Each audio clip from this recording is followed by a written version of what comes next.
नमस्कार दोस्तों, आप सभी का हमारे YouTube चैनल करियर एडवाइजर में स्वागत है।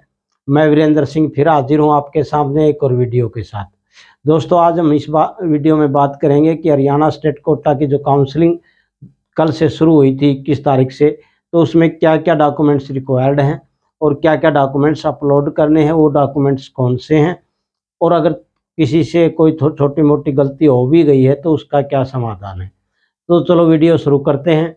तो आज हमारा विषय है required documents for upload in Haryana state counselling 2024। सबसे पहले आपको पता भी होगा कि 10th की मार्कशीट है वो अपलोड करनी है। इसका साइज 100 KB से 500 तक दिया हुआ है। साइज काफ़ी बड़ा है। आप चाहो तो फ़ोन से स्कैनर से भी अपलोड कर सकते हो। दूसरा जो डॉक्यूमेंट्स है वो +2 की मार्कशीट है। तीसरा डॉक्यूमेंट्स है जो करेक्टर सर्टिफिकेट है। अब करेक्टर सर्टिफिकेट में थोड़ी सी कई बच्चों के फ़ोन आए, पेरेंट्स के भी आए, इसमें ज़रा क्या लास्ट अटेंडिंग इंस्टीट्यूशंस। अब इसमें गैप ईयर का किसी प्रकार का कोई गैप ईयर के संदर्भ में नहीं है, सिर्फ लास्ट अटेंडिंग इंस्टीट्यूट का मांग रखा है। जिस बच्चे का गैप है वो भी यहाँ पर जो आपका लास्ट स्कूल था उसका सर्टिफिकेट अपलोड कर सकता है। और अगर गैप ईयर की आपको ज़रूरत पड़ेगी जब आपसे वेरिफिकेशन में आपसे डॉक्यूमेंट मांगे जाएंगे। अगला जो डॉक्यूमेंट्स है नीट स्कोर कार्ड है वो आपके पास है, वो आप उसको अपलोड कर सकते हैं। अगला डॉक्यूमेंट्स है हरियाणा रेजिडेंटल सर्टिफिकेट, डोमिसाइल सभी के पास है, वो भी अपलोड कर देंगे। अब अगला जो सर्टिफिकेट है कास्ट सर्टिफिकेट, इसमें EWS, BC A और B, साथ में SC SCD, इन सभी को कास्ट सर्टिफिकेट अपलोड करना पड़ेगा। जर्नल को इसकी ज़रूरत नहीं है। अगला जो जब आप यहाँ पर आएंगे, EWS में आएंगे, BCI में आएंगे, BCB में आएंगे, तो इनके लिए ये डॉक्यूमेंट्स भी ज़रूरी हो जाता है। कौन सा? क्रीमी और नॉन क्रीमी लेयर, कि आप क्रीमी लेयर में है या नॉन क्रीमी लेयर में है। अब इस पर नाम से कोई सर्टिफिकेट नहीं बनता। सर्टिफिकेट किसका बनता है? सर्टिफिकेट बनता है इनकम का।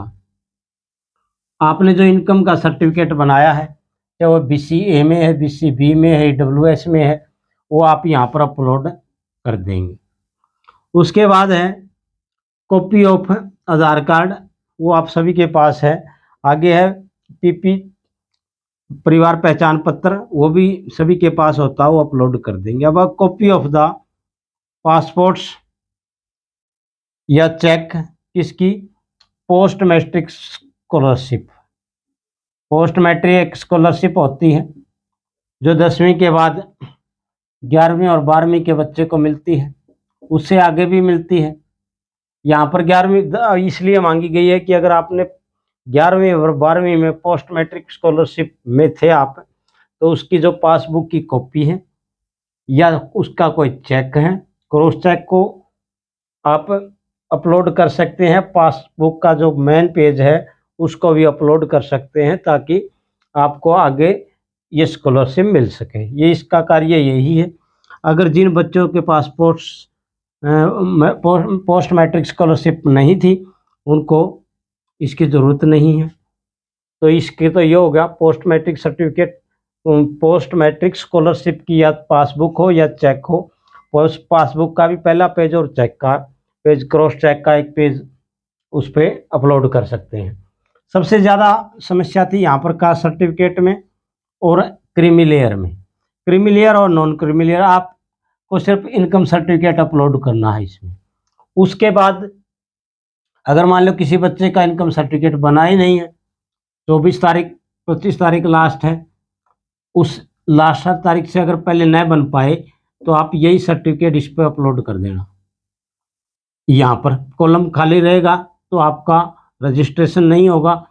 इसको अगर ये न बन पाए, कोशिश करें बन जाए, लेकिन फिर भी अगर ऐसी स्थिति हो जाती है कि आपको इनकम सर्टिफिकेट नहीं बन पाता, तो आप ये जो BCA का या BCB का, EWS का, इसको यहीं पर अपलोड कर दें, तो आपका रजिस्ट्रेशन हो जाएगा। जब वेरिफिकेशन के लिए जाएंगे तो अपना इनकम सर्टिफिकेट साथ में लेके जाएं।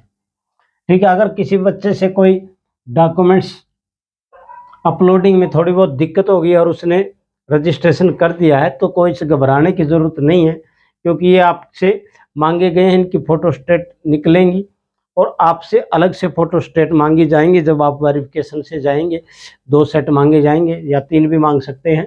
तो वो आपको, अगर जो सर्टिफिकेट आपके पास नहीं होगा तो आप उसको उस टाइम जमा करवा सकते हैं जब डॉक्यूमेंट वेरिफिकेशन पे जाएंगे। तो इस प्रकार कोई ज़्यादा टेंशन लेने की ज़रूरत नहीं है। 10वीं का सभी पे है, 12वीं का सभी पे है, करैक्टर सर्टिफिकेट तो लास्ट स्कूल का है वो चढ़ा दें। उसके बाद नीट का स्कोर सभी पे है, रेजिडेंशियल सर्टिफिकेट सभी पे है। ये कितना ही पुराना हो कोई बात नहीं है, जब तक आपका एड्रेस नहीं चेंज होता तब तक यही चलेगा। कास्ट सर्टिफिकेट, EWS, BC और BCP। उसके बाद क्रीमी लेयर और नॉन क्रीमी लेयर का अगर नहीं है, और अगर नहीं ऐसी स्थिति होगी है कि आपका नहीं बन पा रहा, तो आप ये चढ़ा दें, इसके ऊपर ये अपलोड कर दें, आपका रजिस्ट्रेशन हो जाएगा। कहने का मतलब है अगर ब्लैंक छोड़ोगे, अगर कास्ट सर्टिफिकेट चढ़ा आपने अपलोड कर दिया तो क्रीमी लेयर का आपसे ज़रूर मांगेगा, उसके बगैर आपका फॉर्म सबमिट नहीं होगा। कॉपी ऑफ आधार कार्ड सभी के पास है, PPV सभी के पास है। ये पोस्ट मैट्रिक स्कॉलरशिप है जो ऑप्शनल है। ये जिसको 10वीं के बाद 11वीं और 12वीं में स्कॉलरशिप मिली हुई थी, उनसे डिटेल मांगी गई थी कि आपकी जो पासबुक है उसकी फ़ोटोकॉपी पहला पेज या चेक की फ़ोटोकॉपी अपलोड कर दें। तो इस प्रकार ये डॉक्यूमेंट्स के बारे में थोड़ी सी बातें थी, क्योंकि काफ़ी बच्चों के फ़ोन आए, पेरेंट्स के भी आए भाई, तो स्थिति थोड़ी सी स्पष्ट नहीं थी। इस कारण आप देख सकते हैं। और अगर कोई छोटी मोटी गलती भी हो गई है अपलोड करते हुए, रजिस्ट्रेशन करते हुए, तो टेंशन लेने की कोई बात नहीं है। एक और मौका मिलेगा, जब आप डॉक्यूमेंट्स वेरिफिकेशन पे जाएंगे तो उस टाइम वो कागज़ निकाल के दूसरा दे देंगे। तो आप सभी को ये वीडियो कैसी लगी हमें ज़रूर बताएं। वीडियो को लाइक करें, चैनल को सब्सक्राइब करें और वीडियो को शेयर करें। इन्हीं सभी बातों के साथ आपका बहुत बहुत धन्यवाद। आपका दिन शुभ हो।